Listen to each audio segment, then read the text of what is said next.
Seguí en Sobre la Tierra por Radio UBA.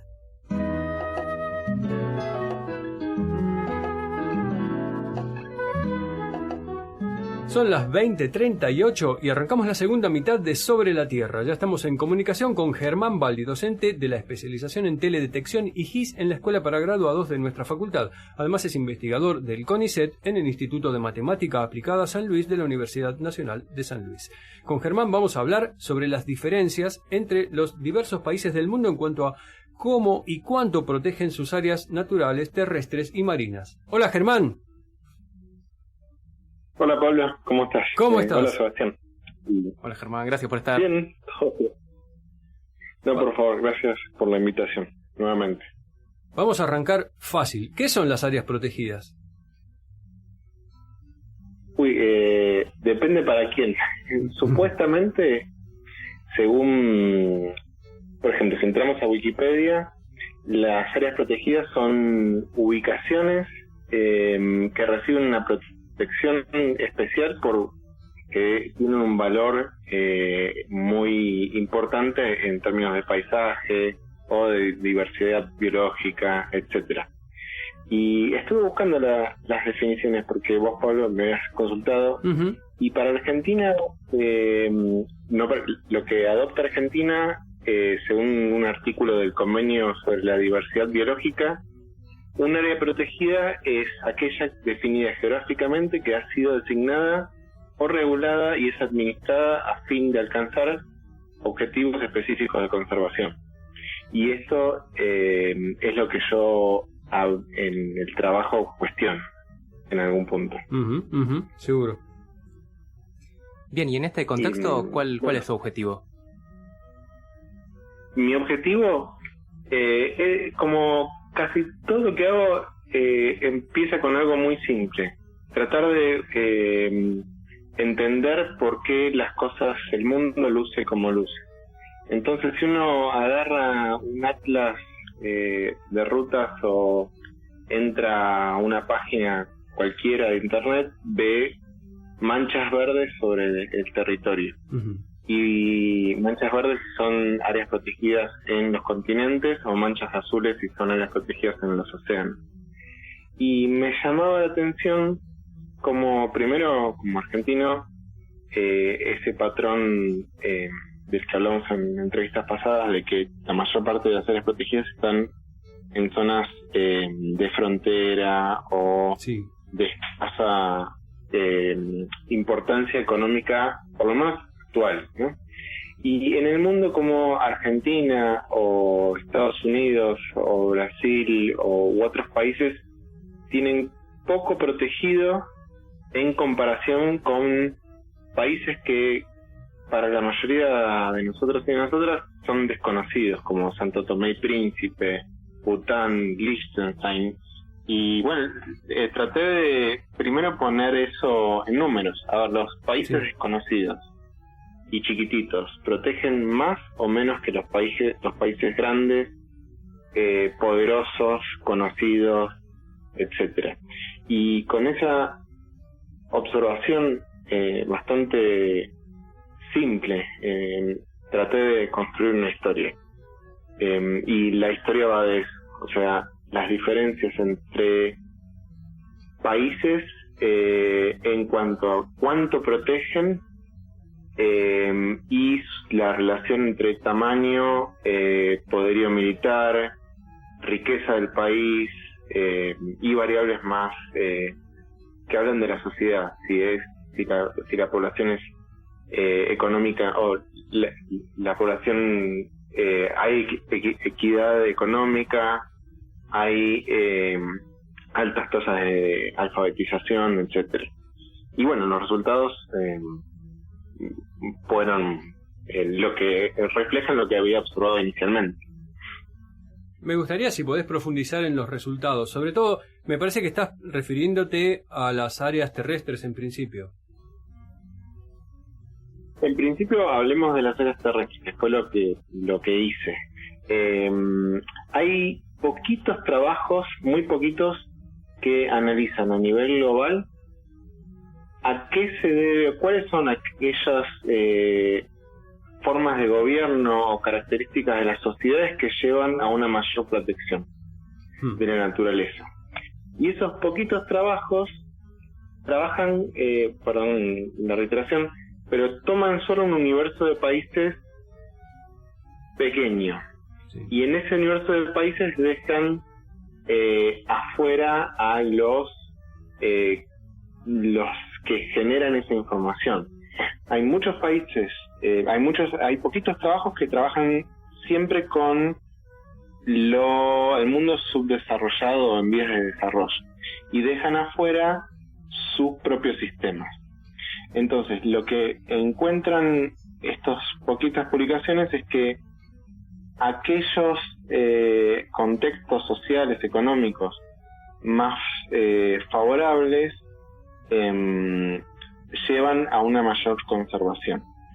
Y lo que yo hice fue incorporar todos los países del mundo, con un número variable, depende de lo que definamos un país, incluyendo a los muy poderosos que suelen quedar afuera de esos análisis, e incluyendo los muy chiquititos. Uh-huh.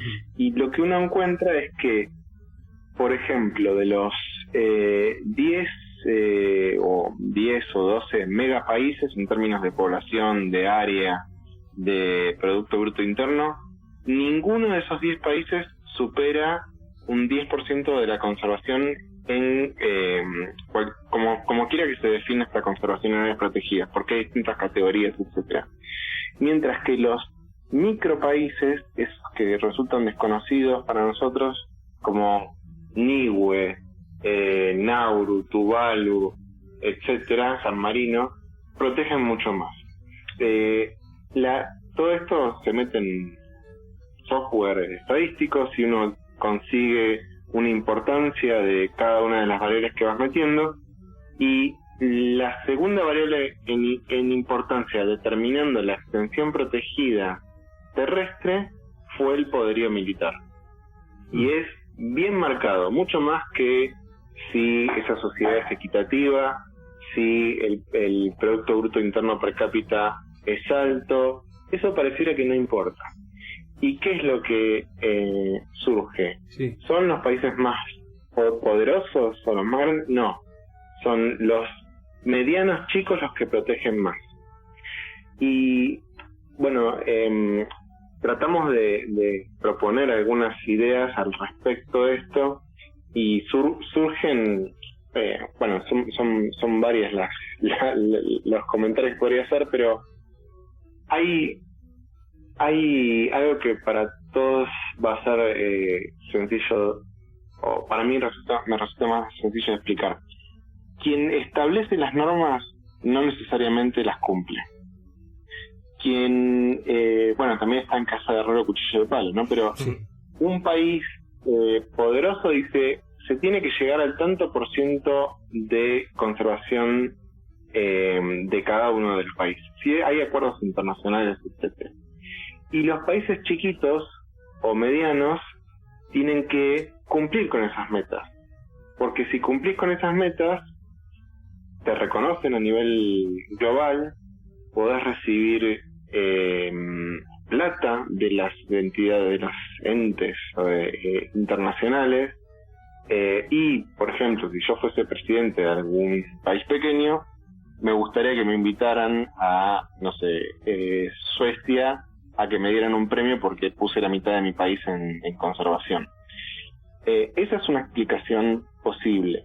Y después hay una de las explicaciones posibles. Otra de las explicaciones posibles es que cuando una persona vive en un territorio pequeño, supongamos una isla en el medio de Índico, tiene una noción de finitud de sus recursos y del espacio en donde vive.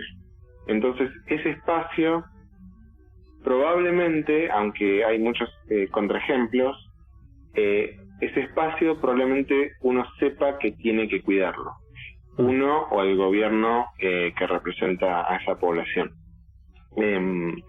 Esas son explicaciones de por qué encontramos este patrón tan marcado cuando consideramos la completitud de los países del mundo y cuando incorporamos variables que usualmente no se asocian a un valor postmaterialista, podríamos decir, como queremos que la naturaleza, por su propio valor, subsista en nuestro territorio. Uh-huh.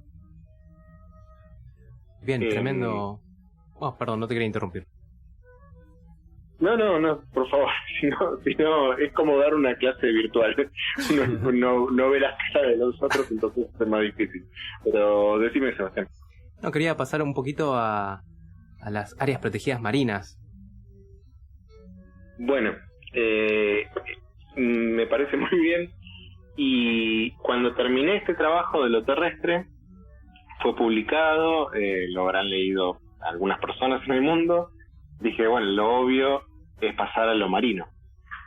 Esperando, o no, dejándome sorprender. Y lo que sucedió es que en esa contraparte de este planeta, que es la que domina los océanos, la relación es absolutamente inversa. Los países más poderosos son los que protegen más.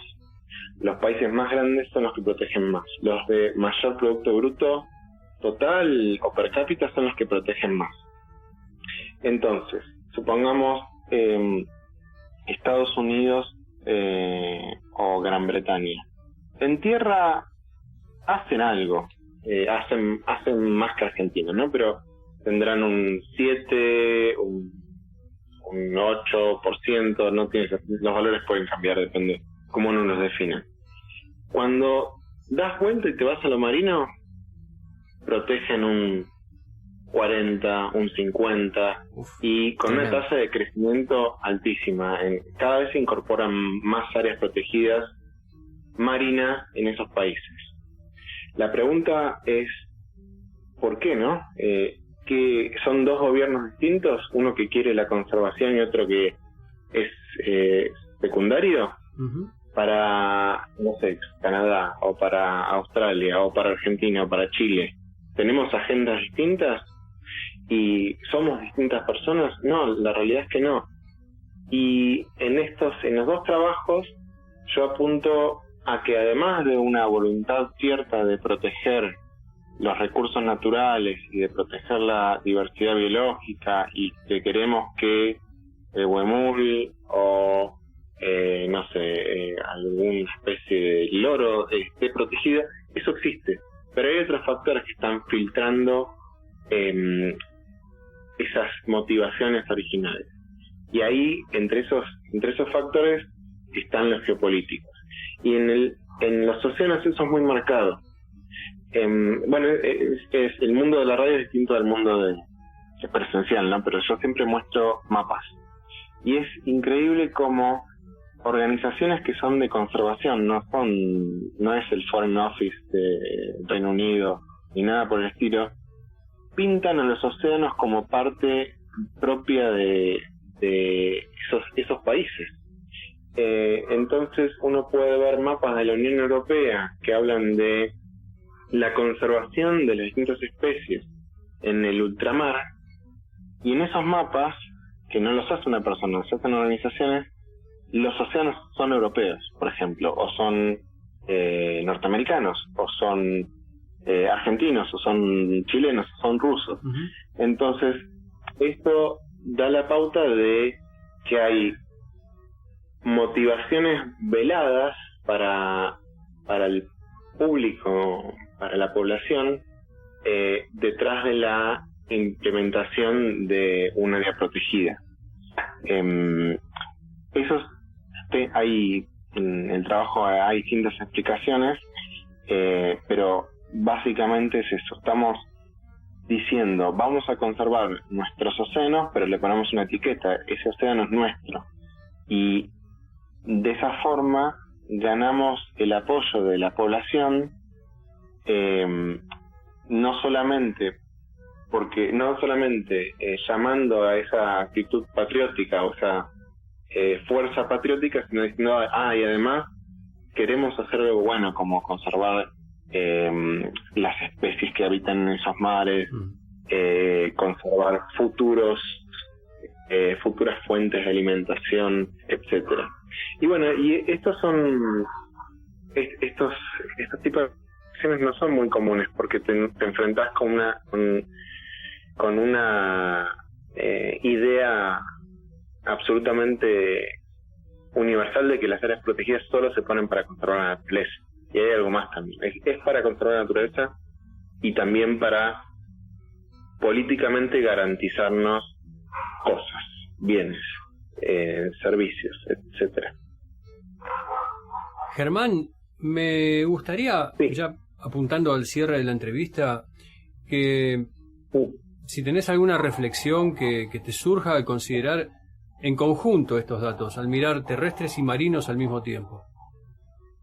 Primero, quizás a alguien que se dedica a tratar de buscar nuevas áreas protegidas, esto los puede llegar a ofender. O me imagino a alguien que trabaja en la conservación en el sitio, ¿no? Nada de lo que yo digo acá cuestiona la importancia de las áreas protegidas, el Parque Nacional, las reservas, etcétera, en cuanto a esa función de preservación de la naturaleza. No, son las herramientas más importantes, si no la más importante, para que ese objetivo tan noble se cumpla, ¿sí? Pero lo que también tenemos que tener en cuenta es que la efectividad de las áreas protegidas, no sé, la naturalidad u otras dimensiones a veces pueden estar supeditadas a otros elementos que desconocemos. Y yo creo que eso la comunidad en general y la comunidad científica lo tiene que tener más en cuenta. De repente muchas de las áreas protegidas marinas pueden ser desafectadas, o sea, pueden dejar de ser áreas protegidas si de repente hay una necesidad de utilizarla para otro fin. Muchas áreas protegidas pueden ser desafectadas para empezar a utilizar sus recursos. Pensemos en el mar, las pesquerías.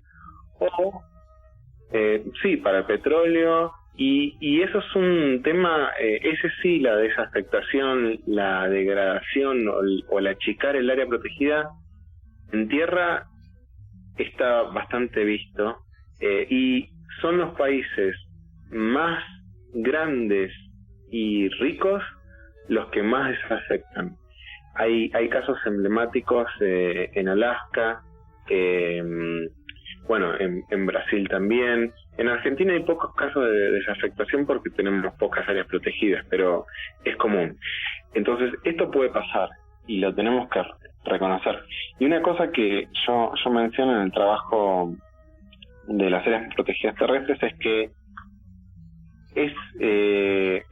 está bien pedirle a todos los países lo mismo, lleguen a tanto por ciento de su territorio protegido, pero puede ser un poco injusto y en algún punto lo que va a determinar lo que suceda a nivel global con la conservación de la naturaleza no va a ser como el gobierno de no sé, Surinam o como el gobierno de Dinamarca hace las cosas, sino como el gobierno de Argentina, el de Brasil, el de Canadá, el de Rusia, el de Estados Unidos,